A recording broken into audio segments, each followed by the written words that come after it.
It's very important to understand, Justin, that for me as a Christian theologian, it is the teaching of Scripture that takes priority. So you'll notice in this book, in contrast to the Venema McKnight book, that I deal first not with the science, but with Scripture. I want to read the Scripture responsibly, according to the literary genre to which it belongs, apart from the input of modern science. And it is only after determining whether or not Scripture commits a faithful Bible-believing Christian to a historical Adam that then one asks the question, not is there evidence for such a person, but rather, is the existence of such a person incompatible with what the modern scientific evidence says?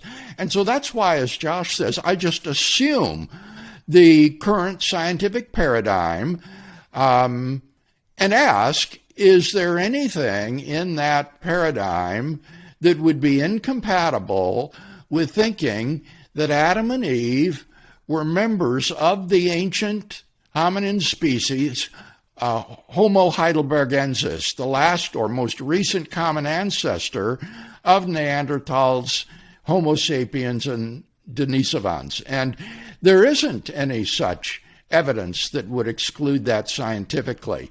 So one isn't appealing to science to try to prove the existence of the historical Adam.